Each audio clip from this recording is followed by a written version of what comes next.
नमस्कार, Dane news देख रहे हैं आप और आपके साथ मैं हूं तनु। खबरों की शुरुआत आज की सुर्खियों के साथ। पेड़ से लटका मिला युवक का शव, इलाके में सनसनी, हत्या की जताई जा रही आशंका।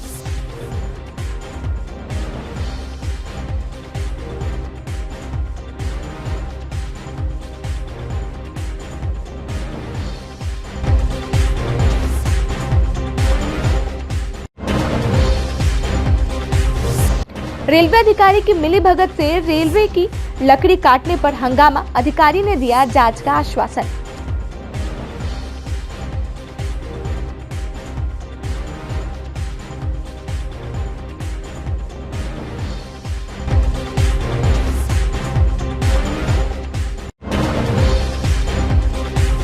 और मुजफ्फरपुर में 3 कोरोना पॉजिटिव मरीज मिलने से हड़कंप, स्वास्थ्य विभाग अलर्ट।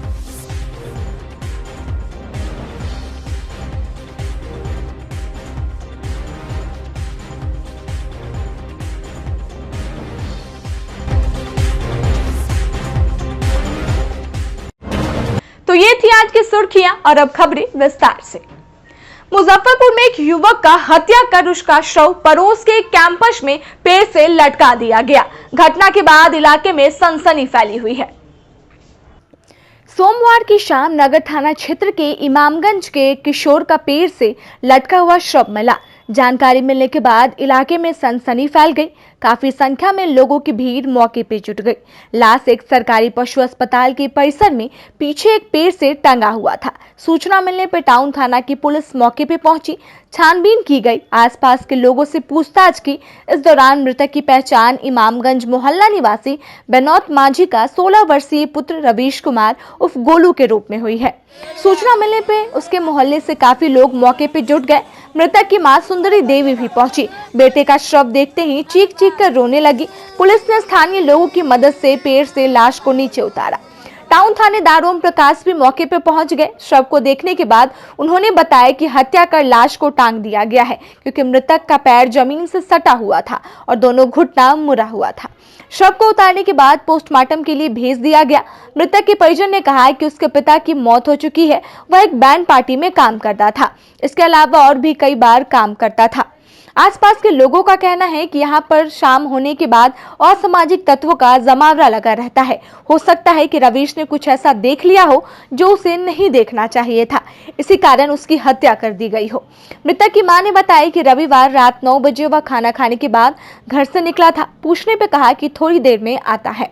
इसके बाद आज उसका लाश मिलने की सूचना मिली, जबकि वो लोग रात से लेकर सोमवार को पूरे दिन उसे खोजते रहे। शाम को एक युवक अस्पताल में घूम रहा था, तभी उसकी नजर पेड़ से लटकी हुई लाश पे पड़ी। उसके आसपास के लोगों को सूचना देकर बुलाया। थानेदार ने कहा कि आसपास सीसीटीवी फुटेज खंगाला जा रहा है। उसके दोस्तों का पता लगाकर पूछताछ करने की कवायद की जा रही है। उसका मोबाइल भी नहीं मिला है। उसके मोबाइल नंबर का कॉल डिटेल खंगाला जाएगा। इससे कुछ अहम सुराग जरूर मिलेगा। यहाँ पे हम लोग आए तो देखे कि एक बच्चा जो है वहाँ लटका हुआ है, तो हम लोग को तो आशंका है कि इसको मार दिया गया है। ठीक है, बॉडी का क्या पोजीशन? बॉडी ऐंठा हुआ है, अकड़ा हुआ है ठंडा से। ये रात का मरा हुआ है, रात ही में मारा गया है। अब जो है पुलिस ले गई है डेड बॉडी। अब जांच का विषय है। हमारे नगर थाना इंचार्ज ओम प्रकाश सर थे, वो ले गए हैं डेड बॉडी। अब आगे बगल का ही है। लड़का है बानपर का, बालूघाट बांध का। बालूघाट की इमाम? ना इमामगंज का है। इमामगंज का लड़का है। क्या नाम है उसका? उसका नाम रवीश कुमार है। हाँ, रवीश कुमार उसका नाम है। और लड़का जो है यहाँ पर बहुत नशा, यहाँ पर जांच का विषय है। इसमें जो है इसमें जांच करना बहुत ज़रूरी है और बहुत नशा जो है इसमें होता है। हम लोग पूरा रूम घुमाए हैं, सर को, हमारे सर को घुमाए हैं हम पूरा रूम।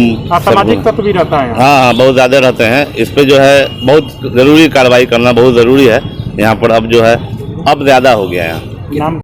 सूचना मिली कि डेड बॉडी यहाँ पे रखा हुआ है, मतलब टंगा हुआ है। तो हम लोग आए तो देखे पूरा उसका डेड बॉडी मतलब कि जकड़ा हुआ था। तो मालूम चला कि फलानी जगह का रहने वाला है, इमामगंज। जगह कौन है? इमामगंज। जहाँ पर लटका हुआ तो जगह कौन है? ये तो 16 वार्ड में ही आता है। गोरा अस्पताल है। गोरा अस्पताल इसका नाम है। पशुपालन का यहाँ होता है। जुआ भी चलता होता है यहाँ पे बहुत कुछ होता है। यहाँ स्माइक, चरा सब कुछ लिया जाता है यहाँ पे। यहाँ पे बैठकी है, उसी में लग रहा है कोई लटका दिया। हाँ उसी में उसको लगता है मार के उसको फेंक दिया गया, लटका दिया गया। देखिए सुनसान जगह है, ये बंद अस्पताल है ये। उसके पीछे में यहाँ पे नशाखोरी करने के लिए लोग बैठते हैं, वहीं पे से बॉडी मिला है, पोस्टमार्टम में भेज रहे हैं। इसके बाद कुछ आगे पहचान हो पाई है सर? हाँ स्थानीय लोग हैं। सर क्या लग रहा है, बॉडी थोड़ा फटा हुआ लग रहा है जमीन पे? अब तो देखिए पोस्टमार्टम के बाद पता चलेगा पूरा। मामला संदिग्ध है, हत्या की शंका है सर एकदम, लेकिन उसको देखते हैं गार्जियन क्या बोलते हैं, उस हिसाब से पता चलेगा। सोनपुर रेल मंडल के सिलौत स्टेशन के समीप 90 नंबर गुमटी के पास से लगातार 8 दिनों से शीशम के पेड़ रेलवे की मिली भगत से काटे जा रहे थे। सोमवार को इस बात का विरोध ग्रामीणों के द्वारा करते हुए जमकर हंगामा किया गया। हंगामा की सूचना पर सोनपुर रेल मंडल के सेंट्रल से लेकर सिलौत स्टेशन तक हंगामा मच गया। हंगामा की सूचना पर नारायणपुर स्टेशन से आरपीएफ प्रभारी दल बल के साथ पहुंचे और उन्होंने घटनास्थल पर जांच की। ग्रामीणों ने बताया कि पिछले 8 दिनों से स्टेशन रेलवे की जमीन पर लगे शीशम के पेड़ों को काटा जा रहा है। ठेकेदार द्वारा बताया जा रहा है कि एसएम के कहने पर इन्हें काटा जा रहा है। वहीं आरपीएफ प्रभारी ने बताया कि जांच कर कार्रवाई की जाएगी। रेलवे के पेड़ कटी है, कितना पेड़ कटी होगी लगभग? 10 गो पेड़ से ऊपर कटी है। फिर आगे क्या हुआ? कई एक गाड़ी माल यहाँ से गई है, कहता है एएन साहब के आदेश से कटा है, लेकिन एएन साहब तो बता रहे हैं कि हमारी कोई जानकारी नहीं है, और न कोई कागज पत्तर है उसके साथ। फिर आप लोगों की क्या मांगे? मांग है जो यहाँ के स्थानीय लोग बदनाम होता है, बाहर के लोग से अधिकारी लोग गलत काम करवाते हैं। तो फिर आगे अब अधिकारियों को सूचना दी आपने? अधिकारी के स्टेशन के भैया है, उनकी मेट खड़ा होकर कटवाया है। सूचना मिली कोई अधिकारी जांच में आए? हाँ तभी तो इंस्पेक्टर साहब आए हुए हैं। क्या कुछ कहते हैं उनकी जानकारी? वो अभी देख रहे हैं, मुआयना कर रहे हैं, जो कटा हुआ स्पॉट है ये है। आईएन साहब के आदेश पे कटवा रहे हैं। सूखा हुआ शीशम था, मोहल्ले से कुछ लोग काट के ले गए थे, तो उनको बोले हैं डैम करा के वहाँ इनारा के पास रख देने के लिए। आईएन साहब के आदेश पे कटवा रहे हैं। सुदिष्ट भाई को मालूम है, जो सुदिष्ट यहाँ मेट है, ठीक है, उनके निगरानी में रखा है सर। अच्छा, ये भी सूचना मिली है कि ग्रामीणों द्वारा कहना है कि 2 पिकअप यहाँ से बेच भी दी गई है? नहीं सर, इसका बेचने का अगर कोई होगा, अगर हम इसके तो हमारे ऊपर कार्रवाई किया जाएगा, अगर हम कहीं बेचे होंगे तो। क्या है आप रेलवे के? सर हम कॉन्ट्रैक्टर हैं, मेरा लेबर काम कर रहा है, साहब का आदेश है, साहब जो बोले हैं वो कर रहे हैं। कौन सा साहब है? आईएन साहब हैं। क्या नाम है? मुजफ्फरपुर जिले के हथौड़ी के रहने वाले 2 लोग समेत कुल 3 कोरोना पॉजिटिव पाए गए हैं। उनकी जांच रिपोर्ट सीतामढ़ी से भेजी गई है, जिसके बाद स्वास्थ्य विभाग में हड़कंप मच गया। स्वास्थ्य विभाग के अधिकारियों ने दोनों की तलाश शुरू की तो पता चला कि ये दोनों तो ट्रेसलेस हैं। इन दोनों के मोबाइल नंबर भी बंद है, इससे संपर्क नहीं हो पा रहा है। इसके बाद विभाग की चिंता बढ़ गई है। अब इनके घर पर जाके खोजबीन करने की कवायद की जा रही है। Civil surgeon doctor Vinay Kumar Sharma ने बताया कि सीतामढ़ी में मुजफ्फरपुर के हथौड़ी के 2 लोग कोरोना संक्रमित पाए गए हैं, जिनकी जब तलाशी ली गई तो दोनों नाम और पते पे मौजूद व्यक्ति ने कहा कि उन्होंने टेस्ट नहीं कराया, और वही दूसरा व्यक्ति गोवा में विगत कई वर्षों से काम कर रहा है और गोवा में ही मौजूद है। अब इन दोनों मरीजों के कारण पूरे गाँव के लोगों का टेस्ट किया जाएगा। वहीं मुजफ्फरपुर के नोडल पदाधिकारी डॉक्टर सीके दास ने सीतामढ़ी में जिले के 2 लोगों के कोरोना संक्रमित होने की पुष्टि की है। उन्होंने बताया कि दोनों की जांच सीतामढ़ी में हुई थी, वहां से रिपोर्ट आई है, दोनों ट्रेसलेस हो गए हैं, इनके मोबाइल भी स्विच ऑफ है। अब मंगलवार को फिर से इनके बारे में पता किया जाएगा। ये मुझे भी सूचना मिली थी, जो हथौड़ी थाना क्षेत्र के 2 लोग हैं। इसका एक्चुअली हथौड़ी थाना क्षेत्र है, ये 3 ब्लॉक से सटा हुआ है, एक औराई, बोचहा और कटरा। लेकिन हम सभी जगह सूचना दिए थे वहाँ के MOIC और स्वास्थ्य प्रबंधक को, तो अंत में ये पता चला जो एड्रेस है, जो पता है, वो औराई ब्लॉक के अंतर्गत आता है। फिर भी वहाँ के स्वास्थ्य प्रबंधक ने जो इस दोनों पेशेंट का पता करने लगे, तो अभी तक इस पेशेंट की सही जानकारी नहीं मिल पाई है।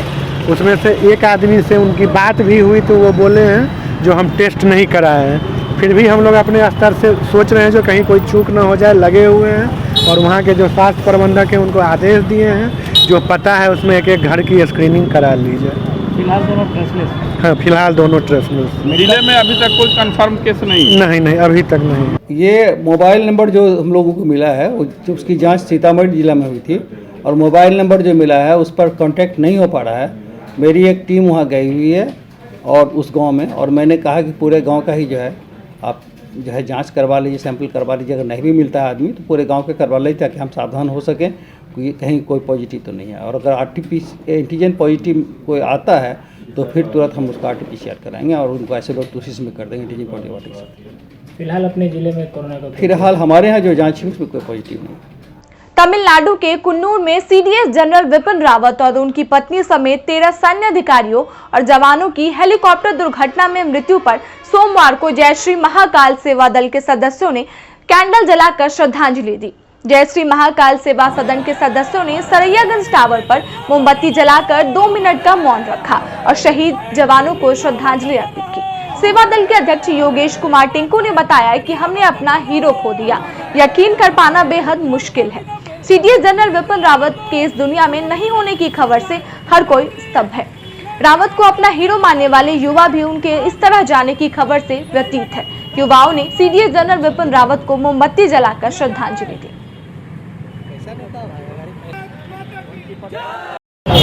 जनरल विपिन रावत जी और उनके साथ 14 वीर जवानों के शहीद होने पर हम लोग जय श्री महाकाल सेवा दल की ओर से और मुजफ्फरपुर के युवा साथियों की ओर से उनको विनम्र श्रद्धांजलि यहाँ सरैयागंज टावर चौक पर दे रहा है। सोमवार को प्रधानमंत्री नरेंद्र मोदी के द्वारा दिव्य काशी भव्य काशी कार्यक्रम के तहत काशी विश्वनाथ मंदिर कॉरिडोर का लोकार्पण एवं मंदिर विकास क्षेत्र की विभिन्न योजनाओं का शुभारंभ किया गया।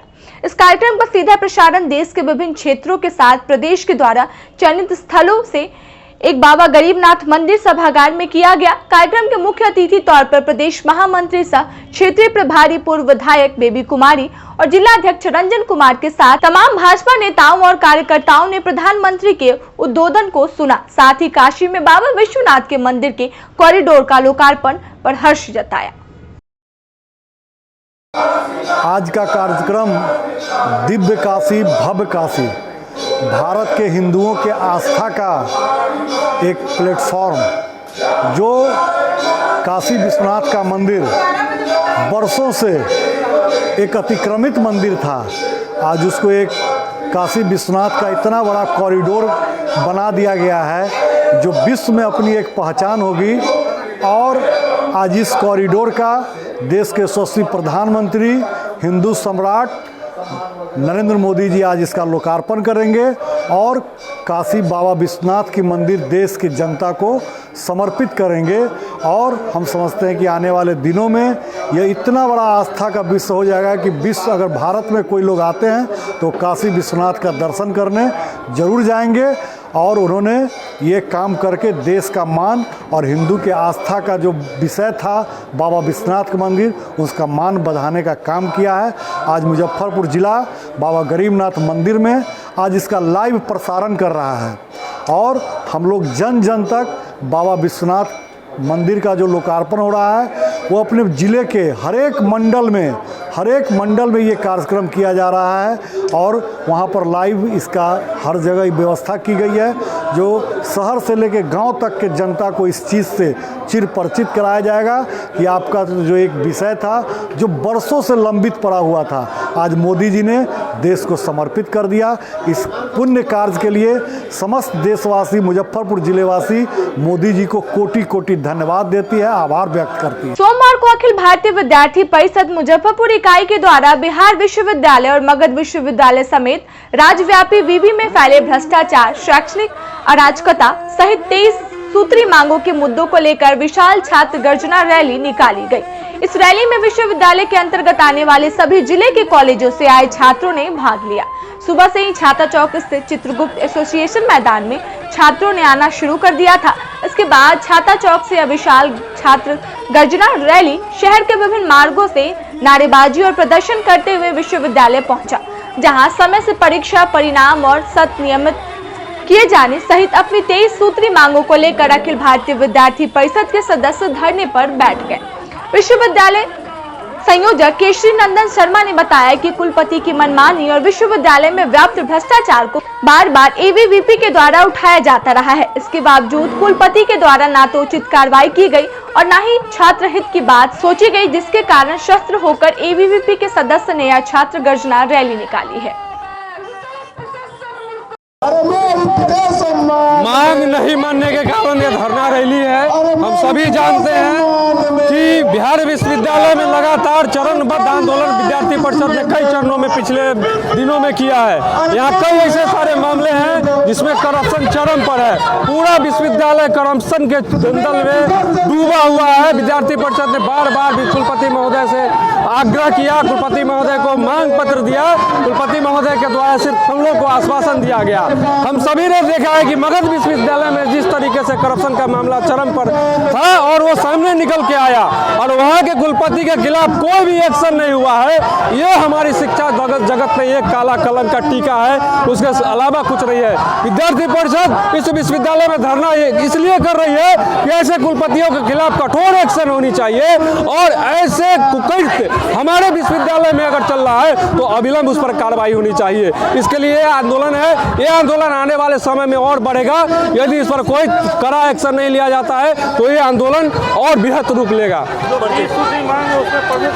हमारा 23 सूत्री मांग है। सबसे बड़ा मांग है कि यहाँ पेंडिंग पास और प्रमोशन का जो खेल चल रहा है उसको बंद किया जाए। कुलपति महोदय को हमने कहा था कि यहाँ छात्रों के साथ कोई भी शोषण का कार्य नहीं हुआ। हमको आश्वासन दिए कि एजेंसी आएगी तो एजेंसी बहुत अच्छे से कार्य करेगी और जल्दी रिजल्ट देगी, उसमें कोई खेल नहीं चलेगा। लेकिन एजेंसी के आने के बाद विश्वविद्यालय का छात्र एजेंसी और यहाँ के कर्मचारी और पदाधिकारियों के बीच में फंसी हुई है। वो घिस रहा है और उनके भविष्य के साथ खिलवाड़ हो रहा है। ऐसे कई सारे प्रमुख मांग हैं जिसको पढ़ने के बाद पता चलता है कि पूरा विश्वविद्यालय करप्शन के दलदल में फंसा हुआ है और कुछ मुट्ठी भर लोग इस विश्वविद्यालय की गरिमा को नष्ट करने और विश्वविद्यालय के अस्तित्व को मिटाने पर तुले हुए हैं। विद्यार्थी परिषद ऐसा किसी भी कीमत पर नहीं होने देगी। जिस समय बिहार सहित मुजफ्फरपुर में भी कोरोना पीक पर था और लोगों की लगातार मौतें हो रही थी, उस दौरान बिहार सरकार के निर्देश पर मुजफ्फरपुर के सिविल सर्जन के द्वारा 780 मानव बल को बहाल किया गया था, जिसमें महिला एवं पुरुष शामिल थे जो सदर अस्पताल से लेकर जिले के विभिन्न प्रखंडों के पीएचसी में कार्य कर रहे थे। लेकिन एकाएक करीब 1 महीने काम करने के बाद उसे हटा दिया गया, जिसके बाद मामला हाईकोर्ट में मानव बल के द्वारा पहुंचा तो मामले में सभी की बहाली को मानते हुए कहा कि सभी की बहाली ली जाएगी और जो इसमें दोषी है उस पर कार्रवाई की जाएगी। जिसको लेकर सोमवार को मानव बल कर्मियों ने जुलूस निकालकर कलेक्ट्रेट पहुंचकर नारेबाजी करते हुए जमकर प्रदर्शन किया और कहा कि हम लोगों को बहाल किया जाए, अन्यथा आगे भी आंदोलन प्रदर्शन जारी रहेगा। मेरी मांग है कि 3 महीना के लिए हम लोग को बहाल की थी सरकार मानव बल का, जिसमें हम लोग 20 दिन नौकरी किए, 20 दिन से हम लोग को हटा दिया गया। 20 दिन का जितना दिन जो एनएम नौकरी की है उसका उतना ही दिन का भुगतान हुआ है। आपने जब 3 महीना 90 दिन का जब कॉन्ट्रैक्ट साइन करके हमको बहाल करवाया तो 20 दिन में आप हटाने वाले कौन होते हैं? भ्रष्टाचार आपका अफसर था, डीएम था और उसके बाद सिविल सर्जन था, सब पैसा ले लेके बहाल किया तो उस सब अभी पद पर बैठा। हम पद से निरस्त कैसे हो गए आप ही बताइए। मेरा भाई मेरी भौजाई अभी आई हुई है, इसमें एनएम की ट्रेनिंग की हुई है, 10 साल से ट्रेनिंग करके जूझ रही है, दाने दाने की मोहताज है, उसके सर पर छत नहीं है, पानी चूता है। बहाल ट्रेनिंग इसलिए की थी कि नौकरी होगा तो अपना जीवन यापन करेंगे, बच्चा सबको परवरिश करेंगे। मेरे भाई को इतना लोग प्रत्यारित किया, कहता था कि बेचे फारसी पढ़े फारसी बेचे तेल, देखो रे किस्मत के थे खेल। उनकी पत्नी को नौकरी नहीं हुआ तो उन सल्फास खा के मेरे भाई मर गए। इससे भी बुरा स्थिति हो सकता है।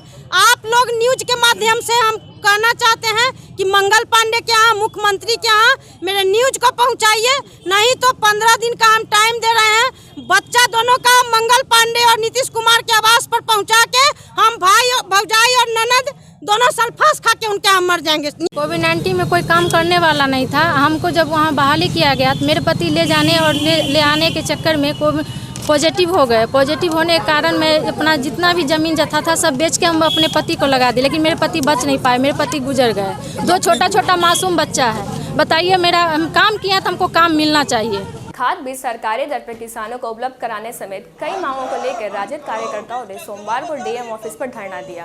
दरअसल पूरे जिले में रबी फसल की बुआई के लिए खाद बीज की किल्लत है। किसानों को जरूरत के हिसाब से खाद बीज मिल नहीं रहा है और जहां मिल रहा है वहां सरकारी दर से काफ़ी ज़्यादा दर पर उपलब्ध हो रहा है। राजद प्रदेश नेतृत्व के आह्वान पर राजद के दर्जनों कार्यकर्ताओं ने डीएम ऑफिस पर धरना दिया और केंद्र सरकार और राज्य सरकार के खिलाफ जमकर नारेबाजी की। राजद नेताओं ने कहा कि पूरे बिहार में खाद की घोर कमी है, किसान त्राहिमाम है। रबी की फसल की बुआई के लिए खाद बीज उपलब्ध नहीं हो पा रहा है। आज पूरे बिहार के हर जिला मुख्यालय पर राष्ट्रीय जनता दल किसान प्रकोष्ठ की ओर से बिहार में जो हमारे किसान हैं उनको डीएपी यूरिया खाद कहीं भी उपलब्ध नहीं हो पा रहा है। आप गांव गंवई में जाकर देखिएगा, हम लोग जाकर देख रहे हैं, जहां भी खाद की दुकानें हैं हमारे किसान डीएपी के लिए, यूरिया के लिए, जिंक के लिए, पोटास के लिए मारामारी मचा हुआ, लेकिन उनको डीएपी उपलब्ध नहीं कराया जा रहा है। जो सरकारी दर तय किया गया है महंगे दरों पर कालाबाजारी सरकार के द्वारा कराई जा रही है। इनके जो एजेंट हैं सभी जगह कालाबाजारी कर रहे हैं। इसी परिप्रेक्ष्य में पूरे बिहार के हर जिला मुख्यालय पर आज किसान प्रकोष्ठ राष्ट्रीय जनता दल धरना के माध्यम से हम लोग सरकार को चेतावनी देना चाहते हैं कि किसान के साथ जो आप नाइंसाफ़ी कर रहे हैं, खाद बीज आप उपलब्ध नहीं करा पा रहे हैं। अभी आप देखिए सरकार दावा कर रही है कि 48 घंटे के अंदर धान की खरीदारी हम करेंगे और उनको पैसे का भुगतान किया जाएगा। जो एमएसपी उन्होंने तय किया 1940 रुपये प्रति क्विंटल, आज गांव में जाइए 1150-1200 रुपये क्विंटल जो है हमारे किसान धान बेचने को विवश है। जो बिचौलिए हैं 1200-1250 रुपये धान बेच रहे हैं। किसान को अगली खेती करनी है, बेटियों की शादी है, बच्चों की पढ़ाई का मामला है, उनके खाना का मामला है, रोटी कपड़ा मकान का मामला है, बेचारे विवश है बेचने के लिए।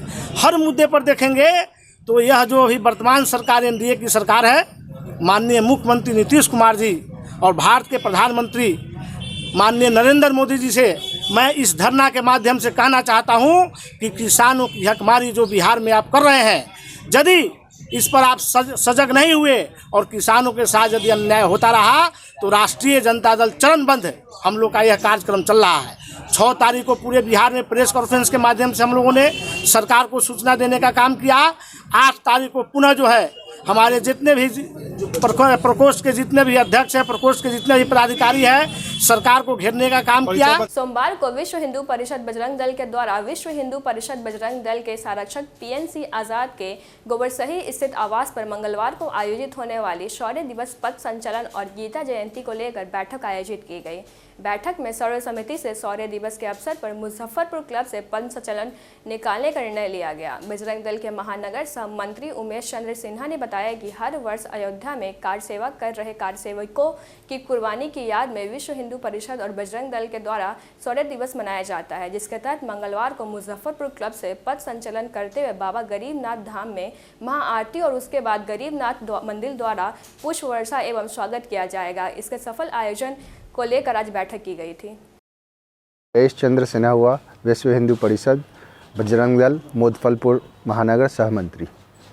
हम लोग आज जो बैठक कर रहे हैं ये कल के ये समाप्ति की ओर है, पर इस पे जो चर्चा हुई है वो हमारे कल पथ संचलन के स्वरूप को लेकर है। कैसे हम पथ संचलन का आवाहन करेंगे और कैसे कैसे कहाँ से हम पथ संचलन को लेके जाएंगे। हर साल की तरह गीता जयंती को हम लोग विश्व हिंदू परिषद बजरंग दल द्वारा शोभा यात्रा निकालते हैं, जिसमें कि हम लोग बाबरी मस्जिद जो ध्वस्त हुई थी उनका उसमें जो भी हमारे कार्यकर्ता लोग शहीद हुए थे उनके शौर्य के लिए हम शौर्य दिवस निकालते हैं। क्योंकि उस दिन गीता जयंती थी तो हम लोग हिंदी तिथि के अनुसार इस बार गीता जयंती जो कि 14 दिसंबर को हो रहा है, उस दिन हम लोग पथ संचलन निकाले हैं जो मोती झील छोटी कल्याणी होते हुए बाबा गरीबनाथ मंदिर तक जाएगी। वहाँ पे महंत जी जो हैं वहाँ के, उन्होंने बोला है कि हमारे सभी श्रद्धालु लोगों का, बजरंगी भाई लोगों का भव्य स्वागत करेंगे पुष्पांजलि के द्वारा और उसके बाद महा आरती होगी, जिसके बाद हम लोग बाबा गरीबनाथ का आशीर्वाद लेके फिर से मुजफ्फरपुर क्लब की ओर रवाना हो जाएंगे। अपनी बेटी के हत्यारों की गिरफ्तारी की मांग को लेकर एक मां दर दर भटक रही है। सोमवार को संजीदा खातून आईजी गणेश कुमार के कार्यालय पहुंची और उनसे अपनी बेटी की मौत के बाद इंसाफ दिलाने की मांग की। संजीदा खातून ने बताया कि उनकी बेटी की शादी बोचहां थाना क्षेत्र के मोहम्मद सगीर के साथ हुई थी। शादी के बाद ही दहेज और नाजायज संबंध के लिए उनकी बेटी की निर्मम हत्या कर दी गई। संजीदा खातून ने बताया कि उनकी पुत्री रौनक खातून अपने पति मोहम्मद सगीर के नाजायज संबंध का बराबर विरोध करती थी, जिस कारण मोहम्मद सगीर के द्वारा उसकी पिटाई की जाती थी। उसी पिटाई के कारण उसकी बेटी की मौत हो गई। तब से लेकर आज तक सभी के दरवाजों पर अपनी बेटी के लिए इंसाफ की गुहार लगा रही है और अपनी बेटी की हत्यारों की गिरफ्तारी की मांग कर रही है। बेटी तुम्हें सीरियस है तो हम नहीं आएंगे। तो लोग गोड़ कफन सब ले आया। गोड़ कफन लाने के बाद हम यहाँ से छूटे। तो छूटने के बाद वहाँ आलम आदमी खड़ा हुआ था, मुखिया उखिया सब इलेक्शन का टाइम था, सब खड़ा था। हमको कहता है कि नहीं नहीं गाड़ तोप दीजिए, ऐसा नहीं करिए नहीं करिए। तो हम उन लोग को कहें कि पहले बॉडी जाके देखिए तब हमको कहिएगा इंसाफ करने के लिए हम इंसाफ करेंगे। तो बॉडी को सूचना दिए थे इस बात का? हाँ दिए थे। थाना वाला थाना वाला को हम कहें तो थाना वाला एतबारपुर चौक पर खड़ा था, नहीं जा रहा था लाश की भीड़। तो ले गए ज़बरदस्ती घींच घाच के। तो बॉडी देखा तब कहा कि देखिए अकेला का घटना ही नहीं, लड़का को 4-5 आदमी मिलकर लड़की को मारा गया है। ये अकेला का घटना। हाँ पोस्टमार्टम हुआ था।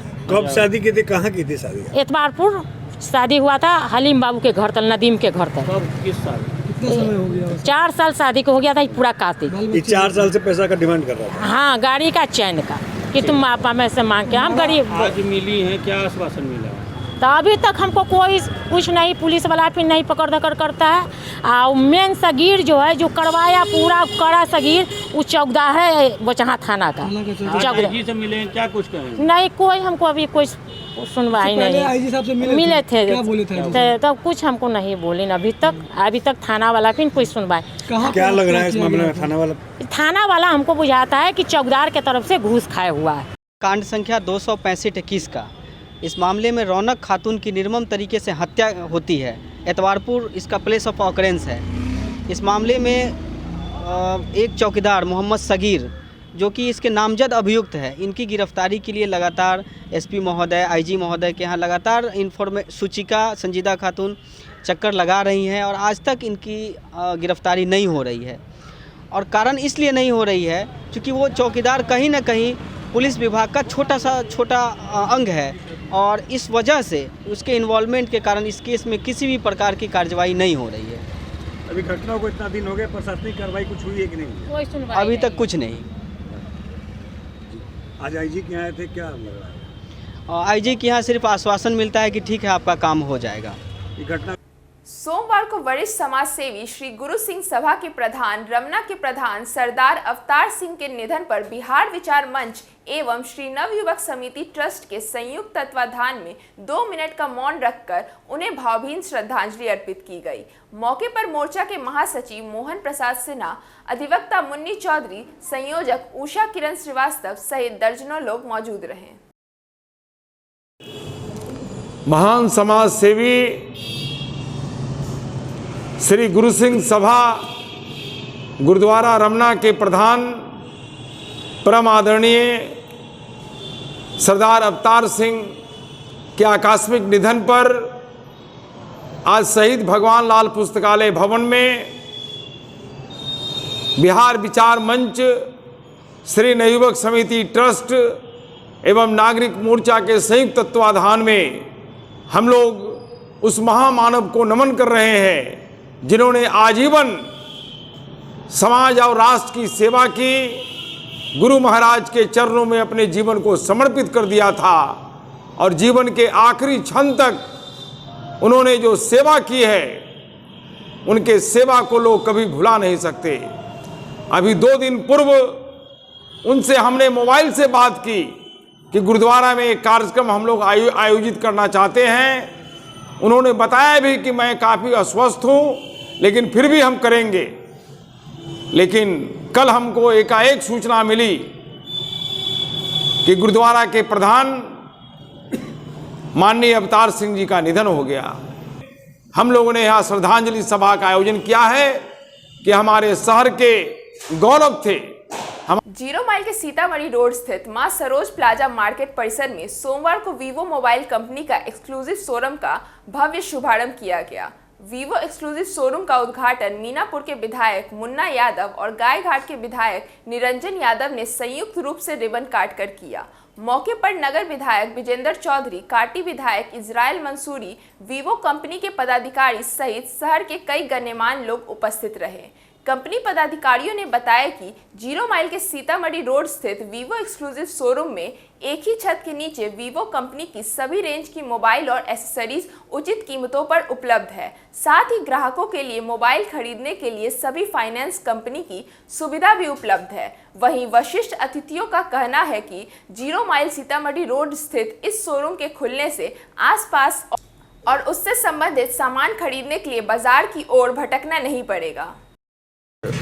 जीरो माइल चौक पे वीवो जो मोबाइल है उसका शोरूम का उद्घाटन आज हुआ है। ये बहुत अच्छा है, बड़ा शोरूम इन्होंने खोला है हमारे राजेश जी ने, और यहाँ सभी प्रकार के सभी रेंज के ये मोबाइल हैं उपलब्ध है। यहाँ स्मार्टफोन से लेकर के सभी फ़ोन, हमको लगता है कि बहुत अच्छा है, बड़ा शोरूम इन्होंने खोला है और अच्छा है कि यहाँ के लोगों को तो सेंट्रल प्लेस है, यहाँ काफ़ी सारे लोगों को आने में कोई असुविधा भी नहीं होगी और सभी तरह का यहाँ रेंज उपलब्ध है।